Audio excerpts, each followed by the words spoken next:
देशात लोकसभा निवडणुका पार पडल्या।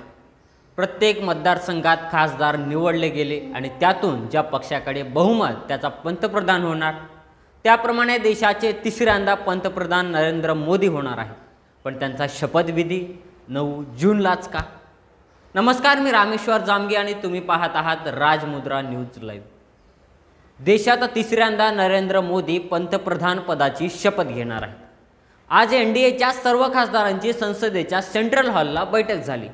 या बैठकीत नरेंद्र मोदींना नेतेपदी निवडलं गेलं। त्यानंतर एनडीएनं राष्ट्रपतींकडे सरकार स्थापनेचा दावा केला। येत्या 9 जून रोजी नरेंद्र मोदी तिसऱ्यांदा पंतप्रधान पदाची शपथ घेतील असं सांगितलं जात आहे। 9 जूनला शुभमुहूर्त असल्याने नरेंद्र मोदी नव्या सरकारची कारकीर्द सुरू करतील असं बोललं जातं। मात्र 9 जून अन्य काही कारणानेही खास आहे। सलग तिसऱ्यांदा पंतप्रधान पदाची शपथ घेणारे नरेंद्र मोदी हे दुसरे पंतप्रधान असतील। याआधी पंडित जवाहरलाल नेहरू यांनीही 3दा पंतप्रधान पदाची शपथ घेतली। 9 जूनला स्वातंत्र्य भारताचे दुसरे पंतप्रधान लाल बहादूर शास्त्री यांनीही शपथ घेतली होती। लाल बहादूर शास्त्री यांनी भारतीय राजकारणात त्यांचा वेगळा ठसा उमटवला होता। पंडित जवाहरलाल नेहरू यांच्या मृत्यूनंतर लाल बहादूर शास्त्री हे देशाचे दुसरे पंतप्रधान बनले होते। त्यांनी 9 जून 1964 रोजी पंतप्रधान पदाची शपथ घेतली होती।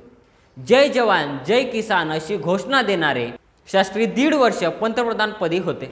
9 जूनला आदिवासी समुदायातील महान क्रांतिकारक बिरसा मुंडा यांचा शहीद दिवस आहे। या दिवशी पंतप्रधान पदाची शपथ घेऊन नरेंद्र मोदी आदिवासी समुदायाला संदेश देऊ शकतात। एनडीएच्या संसदीय दलाच्या बैठकीत मोदींनी विशेषरित्या आदिवासी समुदायाचं कौतुक केलं होतं। त्यामुळे आज सरकार स्थापनेचा दावा केल्यानंतर रविवार 9 जून रोजी सायंकाळी 6 वाजता नरेंद्र मोदी पंतप्रधान पदाची शपथ घेतील। यासाठीची जोरदार तयारी सुरू झाली आहे। दरम्यान शुक्रवारी तिसऱ्यांदा नरेंद्र मोदींची एनडीएच्या नेतेपदी निवड झाली। यानंतर त्यांनी लालकृष्ण अडवाणी यांच्या घरी जाऊन त्यांचे आशीर्वाद घेतले। याशिवाय त्यांनी भाजपचे ज्येष्ठ नेते मुरली मनोहर जोशी आणि माजी राष्ट्रपती रामनाथ कोविंद यांची देखील भेट घेतली। विशेष म्हणजे मोदी वेळोवेळी अडवाणी आणि जोशींना भेटायला जातात। यापूर्वी अडवाणींना भारतरत्न देण्यात आला तेव्हा मोदीही त्यांच्या निवासस्थानी पोहोचले होते। अशीच नवनवीन माहिती पाहण्यासाठी राजमुद्रा न्यूज लाईव्हला सबस्क्राईब करा आणि तुमचे मत कमेंटच्या माध्यमातून कळवा। धन्यवाद।